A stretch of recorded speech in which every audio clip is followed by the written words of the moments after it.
Bonjour, bienvenue sur le plateau de Jeunesse en Action, un magazine qui vous est proposé par l'ONG Accor et l'ONG Ourou.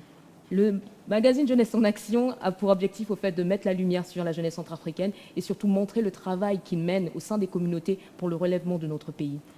La thématique que nous allons traiter aujourd'hui est le plan de relèvement et de consolidation de la paix. En 2016, le gouvernement centrafricain a été invité par la communauté internationale à Bruxelles pour mettre en avant le plan de relèvement de notre pays, après la crise que nous avons connue. Et ce plan s'est construit autour de 3 piliers. Le premier pilier étant la restauration de la paix. Le deuxième est de recréer le lien entre l'État et les populations. Et enfin, le troisième pilier est celui de relever l'économie centrafricaine. Pour en parler aujourd'hui sur le plateau, nous accueillons des jeunes qui sont actifs au sein de leur communauté et qui travaillent aussi sur le RCPCA. Et pour ça, je vais commencer à ma droite avec Mahamat. Bonjour chers téléspectateurs, je suis Mahamat Saleh Saïdou, je suis le président de la jeunesse islamique centrafricaine du 4e arrondissement. Merci Mahamat. Merci. Clovis. Moi, c'est Gamanza Clovis, président de la plateforme interconfessionnelle de la jeunesse abrégée PISCA du 2e arrondissement, coordonnateur des associations des jeunes acteurs centrafricains AJACA. Desmond.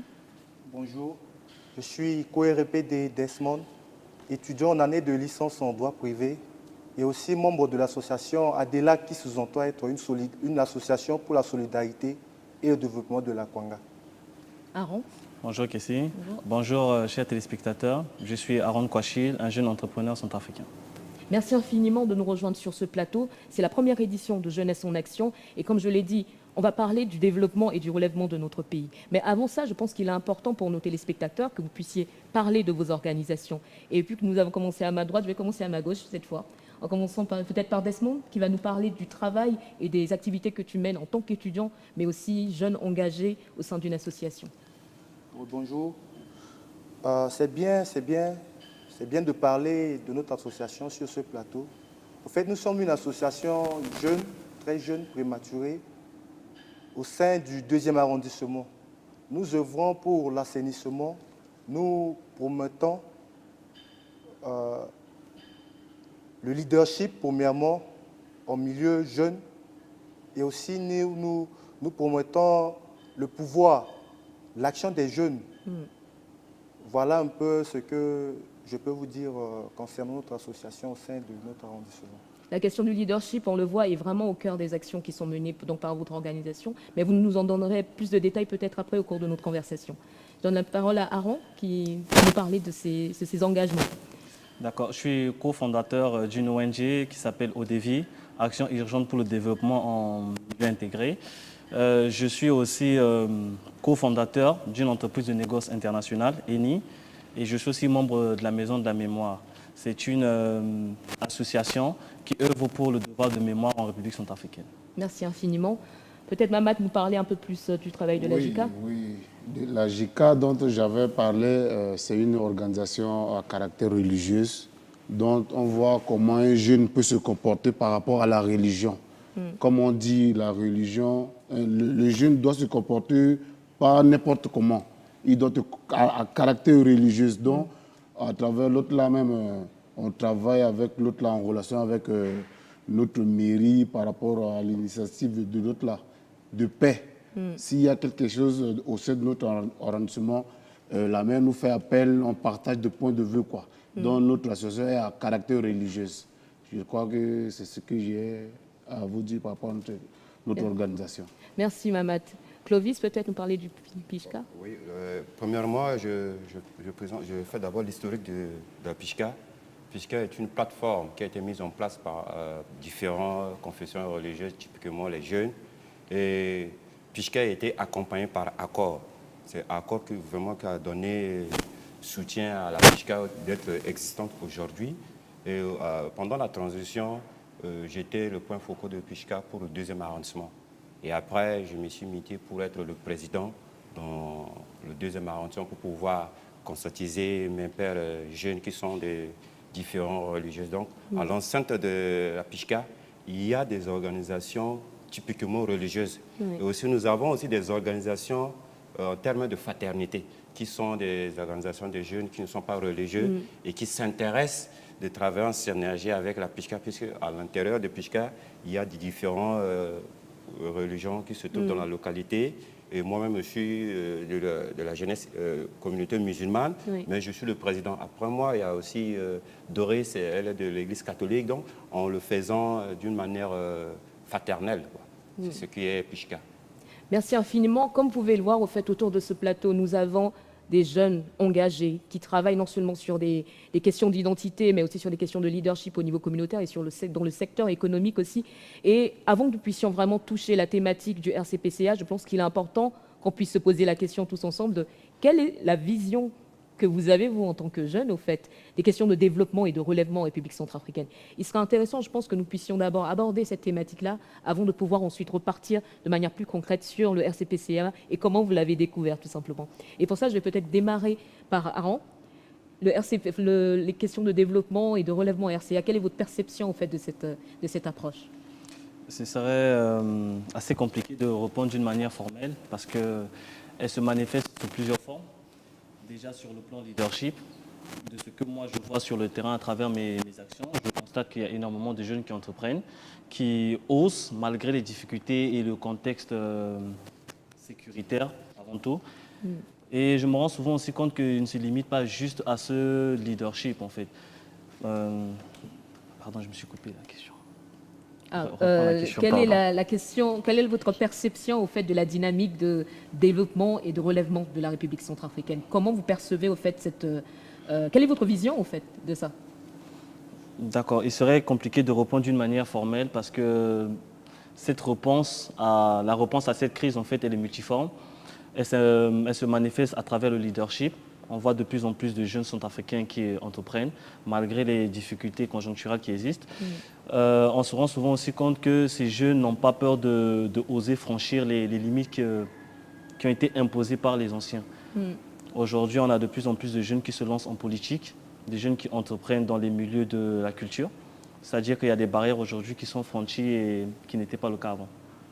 Donc, au fait, pour vous, c'est vraiment de voir le leadership de la jeunesse, que le développement et le relèvement se construit autour d'un leadership fort de la jeunesse centrafricaine. Desmond, qu'est-ce que vous pensez, au fait, de cette approche que Aaron vient de souligner? Merci, Kessie.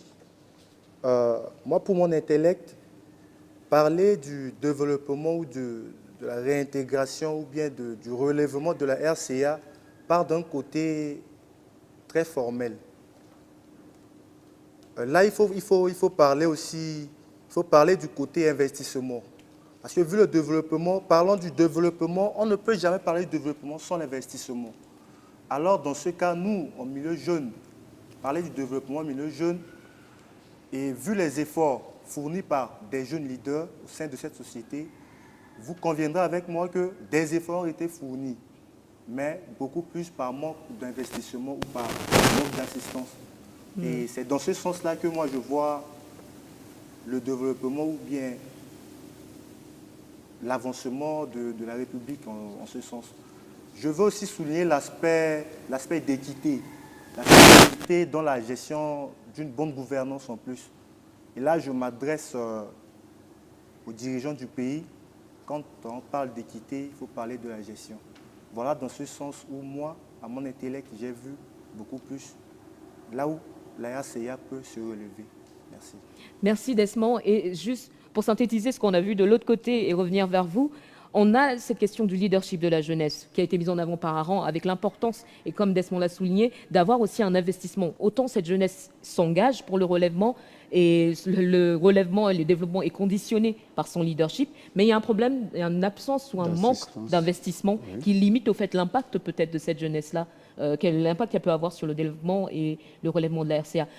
Clovis, qu'en pensez-vous au fait de cette approche soulignée par Desmond et Aaron? Oui, je voulais juste aborder dans ce sens, mais je veux aller quand même un peu à côté. Premièrement, pour moi, pour parler de développement de la jeunesse, il faut qu'il y ait d'abord la sécurité. La sécurité, c'est le problème le plus important pour un pays en matière de développement. Puisque s'il y a la paix, un partenaire peut venir en République centrafricaine aujourd'hui, il peut investir. Il peut donner des moyens, créer des sociétés, embaucher des gens. Mais premièrement, ici en Centrafrique, nous, en tant que leaders, ce que nous donnons à nos pairs en tant que conseil, c'est de résister à toute forme de conflit, de galère, peut-être chômage. Parce que la résilience, c'est nous, la jeunesse, qui le détient. Parce que si vraiment le pays, les hommes politiques, l'État, les organisations internationales nous soutiennent en matière de financement, mais après, ça n'aura pas d'impact. Parce qu'un peu de temps, il y a un conflit et le suivi de ce financement qui a été donné à ces jeunes-là n'aura pas d'impact. Parce qu'il est en voie de faire son activité, en même temps il fuit. Quand est-ce qu'il va remporter et quand est-ce qu'il va continuer? Dès qu'il fuit, combien de temps il va revenir? Et il y a aussi un manque de repères de manière formelle. Tout est dans l'informel ici. Donc aujourd'hui, pour parler du développement de la jeunesse, non, moi je n'en ai pas des mots à prononcer sur ce point, mais je voulais juste qu'on assiste la jeunesse centrafricaine, premièrement sur la sécurité, deuxièmement sur la santé et l'éducation. Et surtout ceux qui sont dans les volets, ceux qui ne fréquentent pas. Qu'est-ce qu'il faut faire? Il faut créer des entreprises qui sont liées au développement local. Parce que dans les arrière-pays, aujourd'hui on est en Bangui, c'est vrai. On peut aller chez un oncle qui est fonctionnaire, on peut aller voir un grand frère et faire ceci, on a de l'argent, c'est vrai. Mais aller dans les arrière-pays, vous allez vous rendre compte que ces jeunes-là, lui, il est né peut-être à 2 ans, 3 ans, son papa est décédé, la maman n'a pas assez d'argent, elle est partie prendre un autre mari, et lui, il a grandi chez sa grand-mère. Et il n'a pas de boulot, il n'a pas de repère. Au lieu que ces jeunes-là puissent être formés, réformés par rapport au développement local qui va leur permettre d'avoir quelque chose pour la subsistance, mais s'ils n'en avaient pas, on ne peut pas parler. Donc moi, je ne peux pas parler du développement pour l'instant. D'accord, très bien, merci beaucoup Clovis. Et puis, Mohamed, peut-être ton point de vue sur tout ce qui a été dit. Oui, ce que je peux dire par rapport au point de vue de mes frères qui ont émis des idées. Moi, je vais parler de quoi? Parce qu'après cette crise-là, cette jeunesse voulait être autonome. Hein, ils se lancent dans des activités à caractère informel. Mais vous savez, la situation du pays ne leur permet pas. Ne leur permet pas de vaquer. Je donne un exemple. Moi, je fais mes petits commerces. Quand il y a le bruit d'armes, vous avez même, nous, on connaît sur le marché, les prix ont augmenté. Donc, le pays ne me donne pas l'opportunité de faire ce que moi, je peux développer quoi, en tant que jeune. C'est sur ce que je peux prononcer. C'est la situation du pays qui ne nous permet pas. Et puis, l'État ne nous assiste pas. Je donne un exemple. L'autre là, on a eu à faire quelques projets par rapport à l'autre là, au projet de relèvement, des activités qu'on a prévues. Mais vous-même, vous n'avez pas eu l'autre là de financement qu'on n'a pas pu réaliser. C'est par rapport à ça que je peux parler. Ce qui est intéressant, c'est de voir au fait que vous avez tous le même langage, la même approche de l'importance d'avoir au fait les jeunes, que les jeunes soient appuyés, que les jeunes soient accompagnés. Vous dites au fait qu'on est actif sur le terrain. Et ce qui est encore plus intéressant, et là on rentre dans le cœur de notre sujet par rapport au RCPCA, c'est que le contenu de vos réactions, au fait, sont liés aux 3 piliers que nous avons du RCPCA. Le premier étant l'importance de la construction de la paix. Le deuxième, le lien, il était question d'équité et aussi, j'ai vu, de redevabilité aussi des autorités. Ça, on retrouve ça dans recréer le lien. Donc le deuxième pilier, recréer le lien entre l'État et les populations. Et bien sûr, le relèvement économique. Comme vous l'avez dit, sans paix, sans sécurité, il est difficile de pouvoir développer une activité économique et mener les actions qui vont dans ce sens. Et sur ça, j'aimerais rebondir. Donc le RCPCA. Le RCPCA recoupe toutes ces aspirations que nous avons en tant que jeunes. Mais aujourd'hui, la question est où on en est. On a appris en début d'année que le RCPCA, qui devait prendre fin en 2021, en septembre 2021, a été prolongé jusqu'en 2024. Donc nous avons 4 années de plus. Mais revenons en arrière. En tant que jeunes actifs au sein de vos communautés, et vous connaissez le RCPCA, comment, déjà, j'aimerais savoir, comment vous en avez entendu parler? Parce que peut-être vous, de par vos engagements sur le terrain, vous avez découvert ce document stratégique national. Mais beaucoup de jeunes ne le connaissent pas. Est-ce que vous pouvez nous dire quelle est votre histoire avec le RCPCA?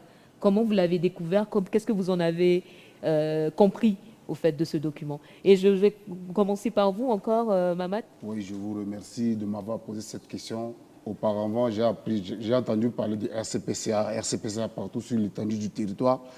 C'est grâce à l'ONG Ourou qui m'a approprié ce que la RCPCA. il a fait venir tous les jeunes du 8 arrondissement plus Bimbo et Bégua. Ils nous ont expliqué, comme je viens de dire avant, ils nous ont enseigné ce que c'est que la RCPCA.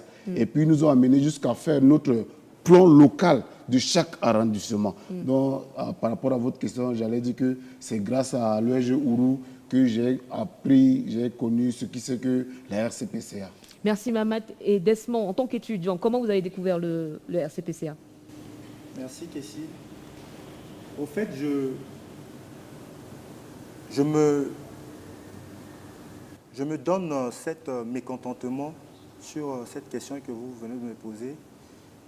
Mécontentement pourquoi? Dans ce sens où, autant jadis, il y avait ce mot qui sortait de la bouche des gens, RCCPA, RCCPA. Et moi, en tant qu'étudiant, et bien que dans le cadre juridique, moi qui étais bien placé pour connaître le contenu, soit les actions menées pour ce plan de relèvement, imaginez-vous un peu que ce sens m'avait totalement échappé. Je ne cherchais même pas à savoir qu'est-ce que c'est que le RCCPA. Et ce n'est que hier, et tout d'abord avant de poursuivre, je tiens d'abord à remercier le plateau qui m'a invité. Et c'est grâce à ce plateau qui m'a poussé un peu à approfondir ma connaissance sur ce que c'est que le RCCPA. Et comme je disais tantôt, ce n'est que hier que je me suis pris la peine de m'efforcer à savoir ce que c'est que le RCCPA.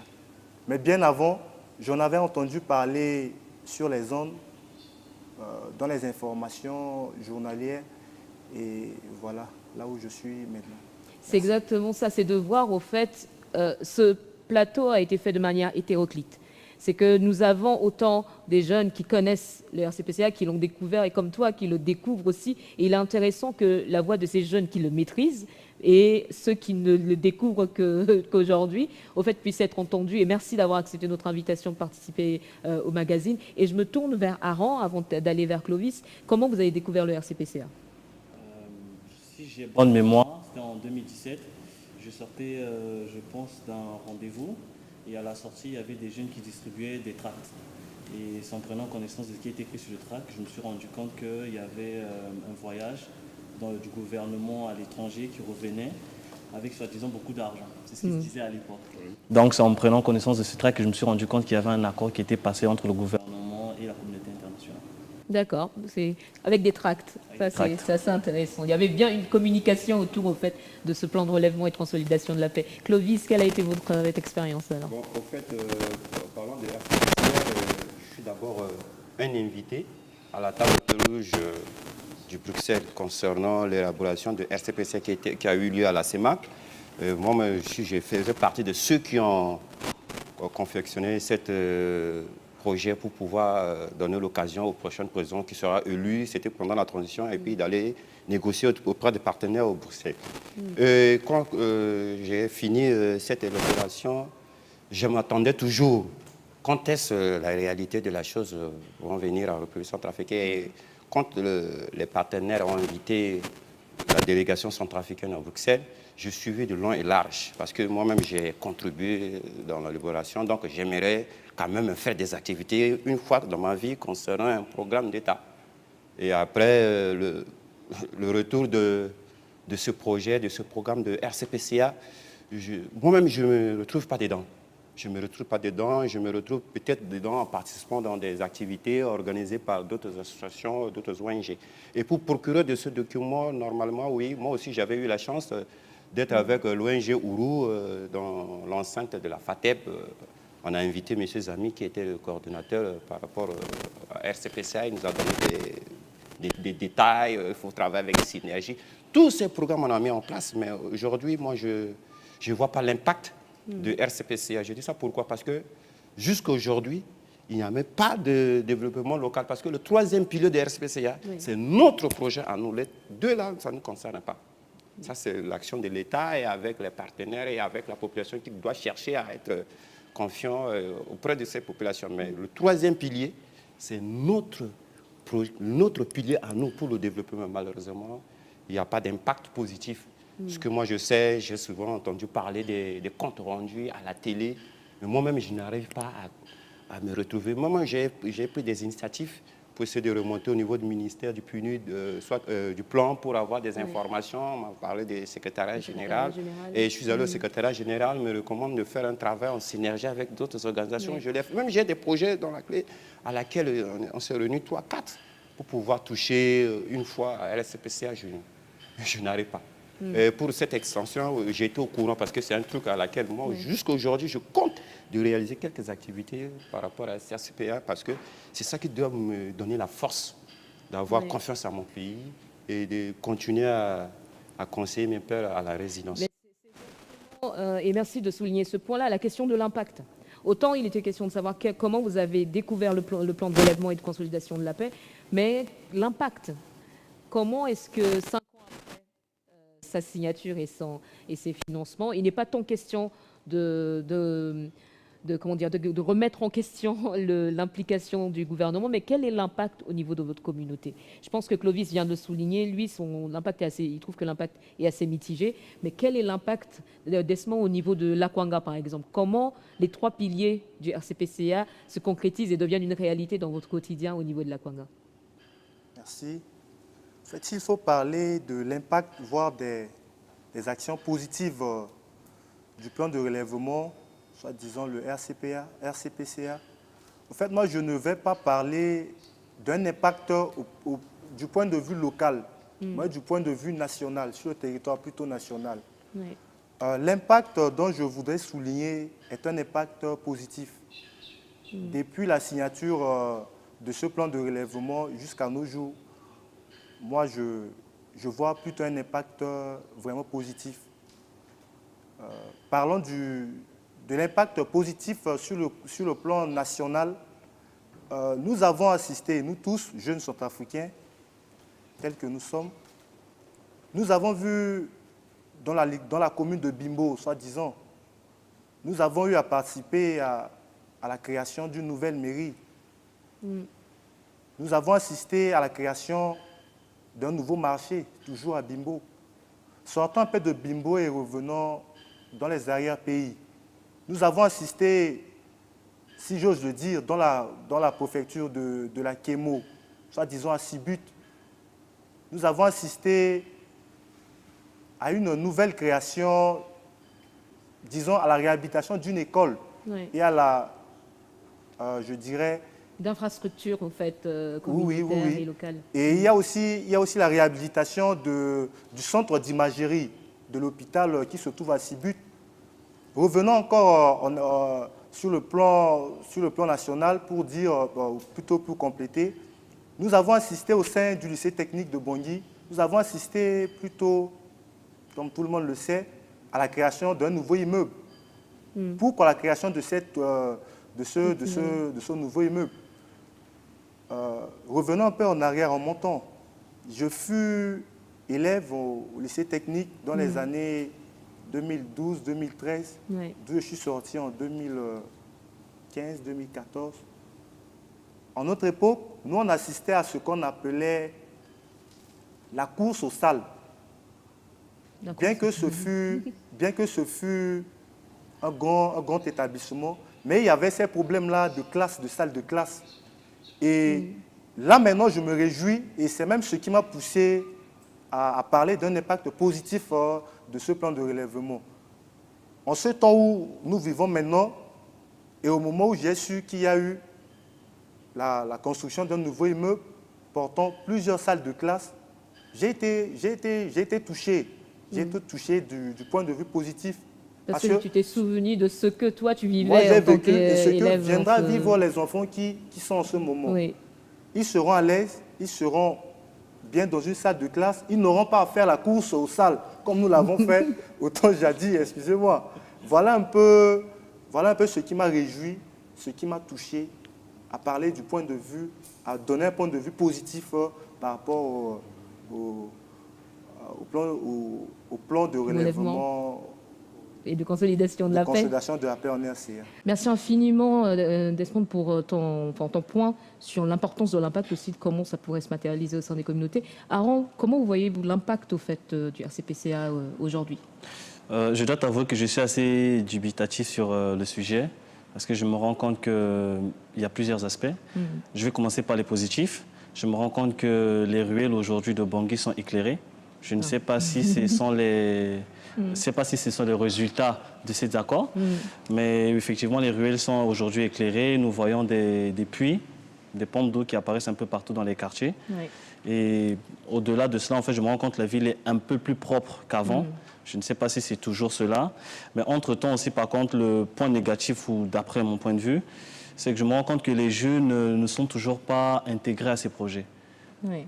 Je parle pour ce qu'il en est de là où je vis. Les jeunes, pour la plupart du temps... Vous vivez où? Peut-être pour qu'on soit un peu plus spécifique et que les jeunes peut-être de votre zone puissent reconnaître.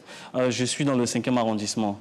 Et pour ce qu'il en est du 5e arrondissement, il y a énormément de jeunes talentueux qui ont toujours du mal à sortir, en fait. C'est des jeunes avec qui je discute la plupart du temps, qui ont des projets, des idées, qui essaient de s'organiser pour faire quelque chose, mais qui ont toujours ce frein lié à l'administration, lié au financement, et qui ont généralement voient leurs idées, comment dire, tomber à l'eau. Donc, en fait, c'est un problème de réappropriation. Autant l'impact, on voit des améliorations, mais c'est intéressant ce que vous dites parce qu'on se rend compte effectivement qu'on ne sait pas, peut-être que la population comme vous, ils sont nombreux au fait à ne pas réussir à voir la différence entre ce qui a été fait à travers le RCPCA et ce qui n'a pas été fait à travers le RCPCA. Parce qu'on est conscient que le RCPCA est un cadre, effectivement, un cadre qui permet aux partenaires, mais aussi aux autorités de pouvoir relever le pays. Mais il manque des informations pour la population sur concrètement qu'est-ce qui se fait. Est-ce que les lumières dans les rues, c'est un produit RCPCA? Il y a beaucoup de questions comme ça, je pense, qui touchent aussi à la question de la vulgarisation de ces résultats-là. Donc. Et je me tourne vers Mamad sur ce point d'impact, au fait. Qu'est-ce que tu en penses? Oui, par rapport au point d'impact, moi je vois l'impact positif d'abord, comme par rapport à l'appropriation de la RCPS, que l'un où nous a fait le rôle d'un jeune pour la participation de l'autre là, la RCCPA. Je prends un exemple de la dynamique de la jeunesse du 4e arrondissement, dont chacun a des activités qu'ils fassent, qui leur permet de vaquer à leur occupation, pour leur bien-être, Mais c'est d'une manière individuelle. D'accord. C'est d'une manière individuelle. Sur le point, je vois la négativité, je vois que ces jeunes ne sont pas accompagnés. Je donne un exemple, si je travaille l'autre là, je fais l'autre là, le jardin. C'est pour ma survie. Oui. Il faut que j'ai des soutiens que je fais pour la population tout entière. Effectivement. Ouais, bon, c'est ça le problème, Ces jeunes ne sont pas accompagnés. C'est de là que je vois que ça ne sort pas bien, C'est ça, vous rebondissez tous, une fois de plus, sur l'importance. Tout au début de notre émission, vous avez souligné l'importance de pouvoir voir le développement et le relèvement de la RCA à travers une jeunesse dynamique. Oui. Et dans tout ce dont nous avons discuté ici, vous avez souligné plusieurs fois l'importance au fait de pouvoir accompagner cette jeunesse. Et je trouve ça très intéressant et je pense que ça attire l'attention aussi de nos téléspectateurs sur le fait que la jeunesse centrafricaine est engagée. Oui. Malgré tout, même si on ne voit pas ce qu'elle fait, elle reste engagée. Et surtout, elle est engagée au niveau local. Et donc, on va toucher cette thématique des actions locales, au niveau local. Aaron, vous avez parlé du 5e arrondissement. Mamad, vous avez parlé du 4e arrondissement. Je me tourne vers Clovis pour vous poser la question. Comment se matérialise aujourd'hui au niveau local le RCPCA dans votre communauté, au fait, où vous vivez? Déjà, vous pouvez nous dire où vous habitez, mais comment concrètement vous avez vu la matérialisation du RCPCA? Au fait, je suis leader du 2e arrondissement. Je me suis présenté tout à l'heure. L'impact positif que je peux parler sur le RCPCA, je ne vois pas en tant que tel l'impact, parce que quand on veut parler de l'impact, on va voir combien des jeunes, combien des associations qui sont dans les différents arrondissements ont eu des subventions et qui sont autonomes eux-mêmes pour pouvoir gérer certains projets à leur niveau. Parce que chaque fois, quand un jeune a des projets locaux, il est obligé d'aller écrire auprès des institutions des Nations Unies pour avoir des financements. Or, ces financements ne coûtent pas beaucoup. Mais le fait qu'ils ne sont pas vraiment... ils ne sont pas autonomes, ça prouve qu'ils n'ont pas la chance de procurer certaines... Donc, ce que vous dites, au fait, c'est qu'il y a un problème au niveau de la réappropriation locale, parce qu'une fois de plus, il y a un manque d'accompagnement. Oui. C'est qu'il y a des projets, Oui. mais plutôt que d'aller vers les autorités, au fait, les jeunes ont tendance à se tourner plus vers les partenaires. Voilà. Mais dans une certaine mesure, les partenaires aussi ont un rôle à jouer dans la mise en œuvre du RCPCA, non, selon vous, non? Oui, ça je le sais, mais ça dit l'impact entre la population et le gouvernement, c'est ça qui est plus important, plus que les partenaires. Parce qu'aujourd'hui, les partenaires aussi, eux aussi gèrent ce fonds de RCPCA. C'est le pilier 2, ça. Ouais. C'est-à-dire, Eux aussi s'impliquent dedans. Oui. Mais la réalité, quel est le lien entre le gouvernement et la municipalité? C'est à travers les municipalités d'arrondissement qu'on peut retrouver les associations de la société civile qui œuvrent au niveau local. Et sur ce point, avec Ourou, sur le plan de RCPCA, on avait eu la chance d'élaborer des plans de développement local. Moi-même, je faisais partie de ce plan de développement local concernant mon arrondissement. Compte tenu de la crise, toutes les activités qui ne permettent pas nos partenaires de financer ce projet. Donc aujourd'hui, je me considère étant un futur releveur parce que demain, quoi qu'il en soit, je dois avoir ma place de responsabilité dans tout ça pour corriger certaines choses qui ont été passées, donc qui n'ont pas donné l'autorisation à la jeunesse d'être accompagnée dans différents volets. Merci Clovis, parce que ça permet, et je me tourne vers nos téléspectateurs, pour souligner au fait qu'effectivement, l'organisation Ourou a accompagné en 2018 un certain nombre de jeunes venant des différents arrondissements de Bangui, mais aussi des communes de Bimbo et Bégua, pour pouvoir travailler sur des plans de relèvement locaux par la jeunesse. Et ces plans, en fait, se basent principalement sur les différents piliers du RCPCA. Ces jeunes ont eu à faire une analyse de leur communauté, à se poser des questions sur comment le RCPCA peut se traduire au niveau local et comment ils peuvent contribuer au fait de manière directe au fait à l'atteinte des objectifs donc de ce plan de relèvement et de consolidation de la paix. Et Mamad, vous avez fait partie de ceux qui ont travaillé aussi sur ce plan de relèvement par la jeunesse. Comment aujourd'hui vous pouvez jauger, du moins analyser l'impact de votre plan au niveau de votre communauté? Oui, merci Kessie. Par rapport à votre question, moi je vois l'impact positif de l'autre là de notre plan local d'arrondissement. Moi aussi je fais partie. J'avais même ce draft-là. On avait énuméré plusieurs points de vue par rapport au dynamisme de notre arrondissement. Si on veut faire tel pour tel, il faut le faire. Ce qui nous manque, c'est le moyen. Vous savez, c'est le moyen. On a plusieurs activités à accomplir dans notre arrondissement, mais c'est des moyens d'accompagnement qui nous manquent. Je donne un exemple. Chez nous, à Gobongo, derrière Wakilou, il y a des filles qui se regroupent ici, qui prostituent. Ça donne une mauvaise image à notre arrondissement. Nous avons eu à discuter même ça, on a prévu des activités qu'on devait aller raconter ces jeunes filles-là, leur poser des questions. Est-ce que vous pouvez abandonner ce que vous êtes en train de faire? C'est mauvais, ce n'est pas dit d'une femme. Tu vois, ça fait partie de ce qu'on avait émis par rapport aux projets locaux. Donc moi, sur tout ça, j'ai vu qu'il y a l'impact positif. Mais le manque de financement. Le manque de financement. Et au-delà de l'impact, enfin, du manque de financement, parce qu'on sait que c'est le cœur, c'est le nerf de la guerre, les financements, c'est le cœur aussi c'est comme ça qu'on peut avoir de l'impact, tout simplement. On a l'engagement, comme vous l'avez souligné, les jeunes sont engagés, mais il y a un manque d'accompagnement, aussi bien de la part des partenaires que, d'une certaine mesure, de la part du gouvernement. Mais je pense que ce qui prime aussi, c'est les indicateurs.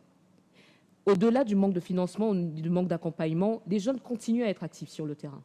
Et il nous faut aujourd'hui avoir des indicateurs, savoir combien de pourcents les jeunes contribuent, par exemple, à l'atteinte des objectifs du RCPCA. Qu'est-ce que vous en pensez de cette idée qui a été émise plusieurs fois par des jeunes à travers les activités que nous menons avec Ourou, de l'importance qu'ils veulent que leur voix et leurs actions puissent compter?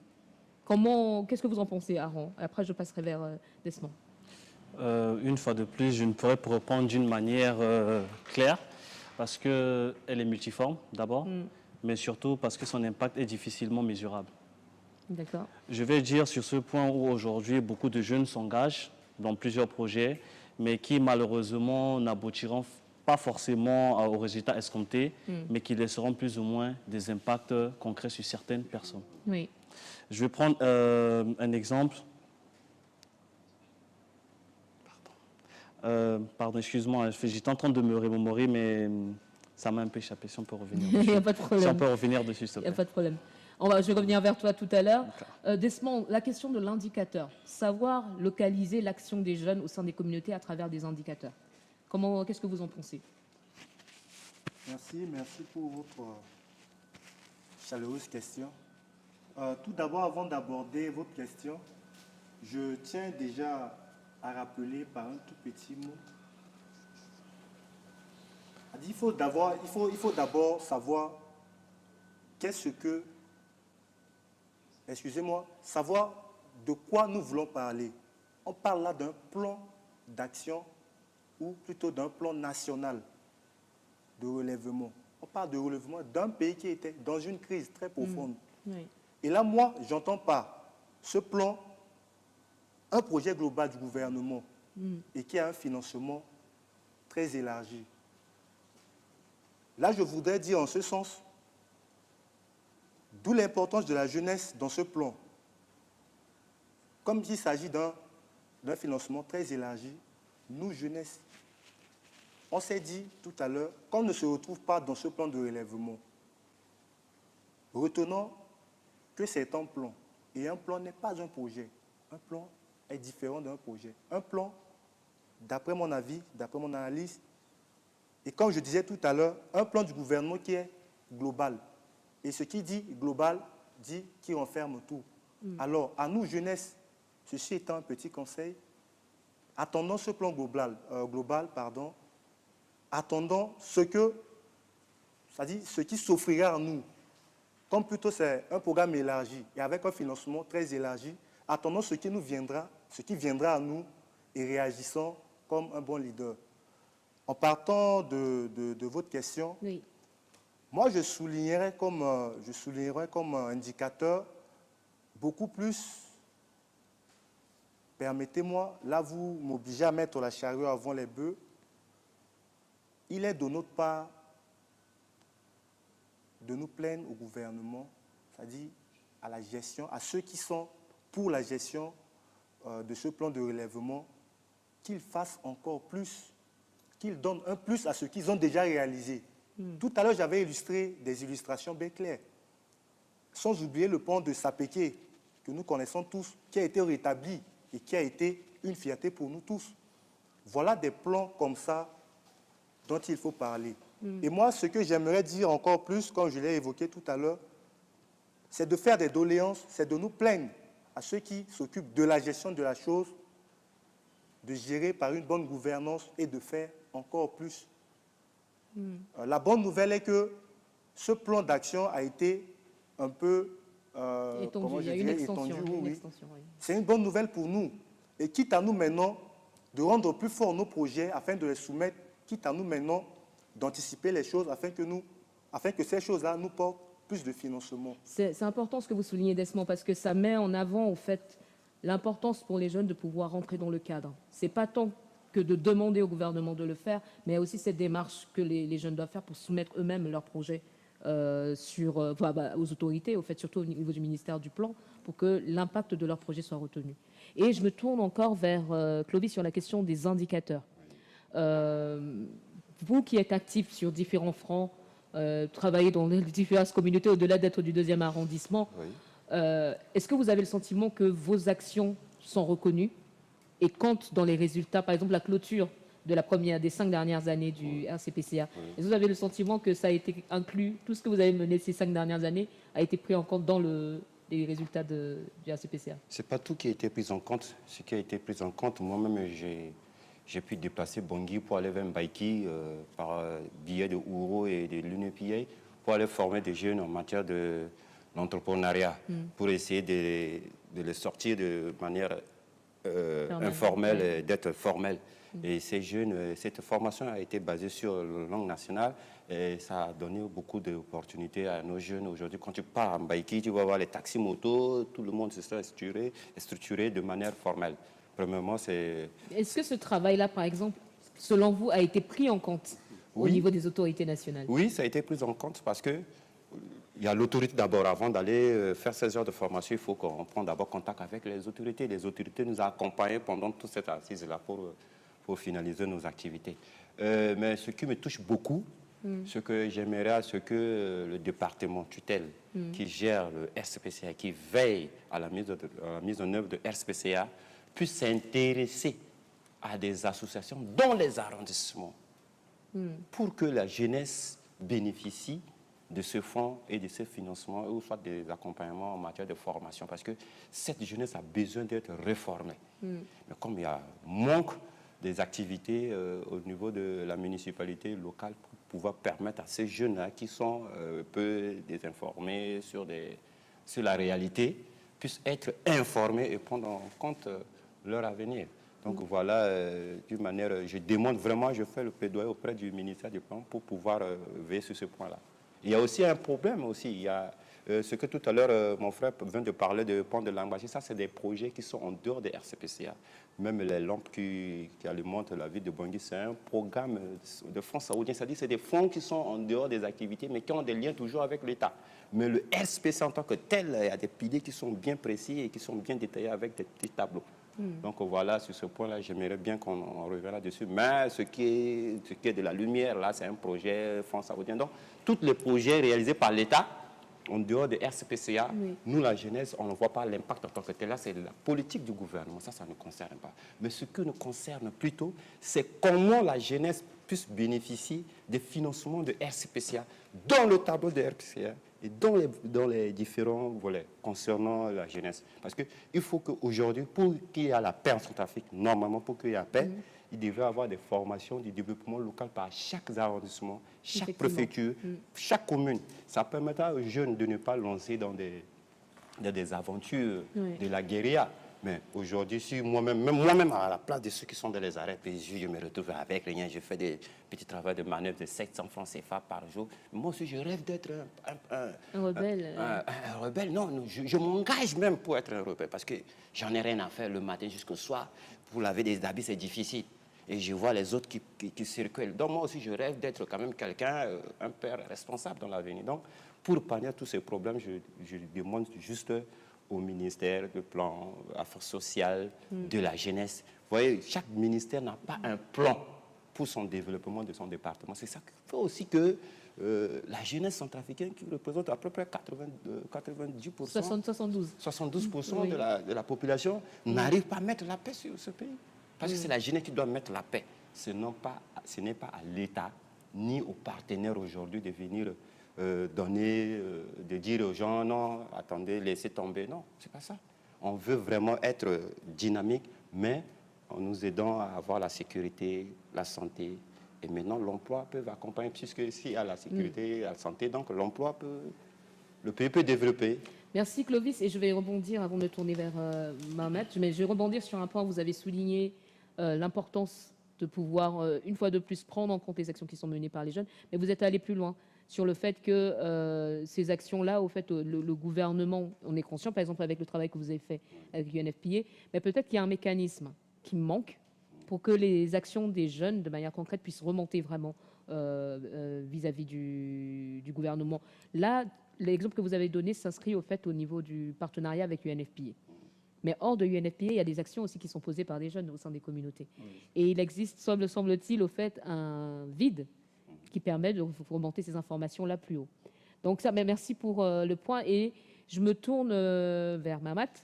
Mais surtout, j'aimerais revenir sur ce que les autres ont dit rapidement, Mamat. Tout le monde, indirectement, a donné un conseil au gouvernement. Et ça, tout le monde.